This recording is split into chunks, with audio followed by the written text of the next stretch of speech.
किल्ला होता.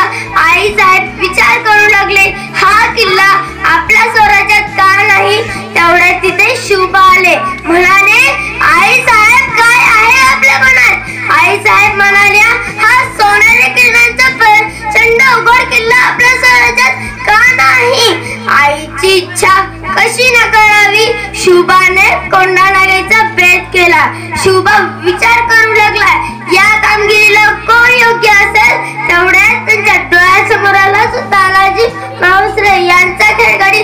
तानाजी आपल्या मुलाच्या रायबाच्या लग्नाचे आमंत्रण करायला शेलार मामाला घेऊन आला होता. शुभा म्हणाले, आम्ही रायबाच्या लग्नाला नाही येऊ शकणार. आम्ही जातीनेच चाललोय कोंढाणा जिंकायला. ठारकन तानाजी उठला आणि म्हणाला, महाराज असल्या जेवढच्या कामगिरीला आपण देणार तर आम्ही कशाला. ते काही नाही, आधी लगीन कोंढाण्याचं मग माझ्या रायबाचं. असे बनवून तानाजी गड जिंकायला निघाला. गडाजवळ पोहोचला. गडाजवळ चांदण्या लुकलुकत होत्या.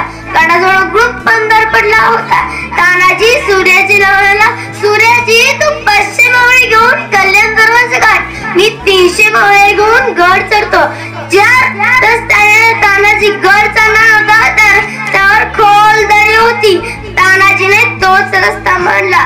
दोघेही आपापल्या रस्त्याने निघाले. तानाजीने आणली होती घोरपड. तिचं नाव होतं यशवंती.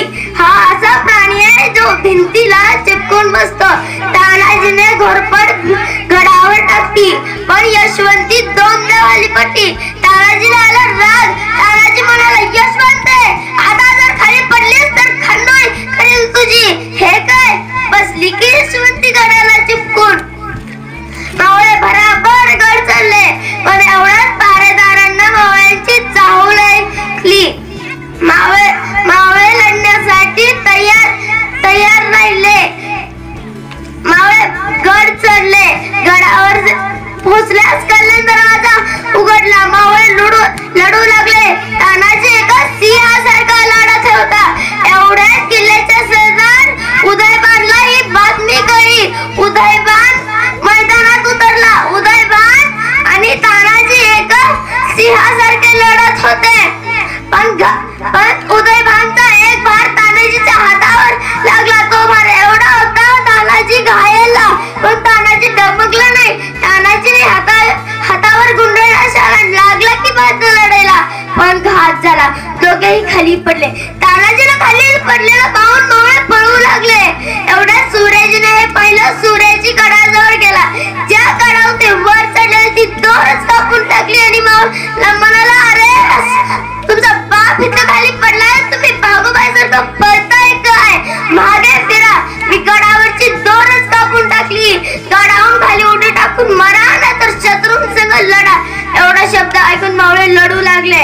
गड ताब्यात आला. गडावर भगवे निशाण फडकले.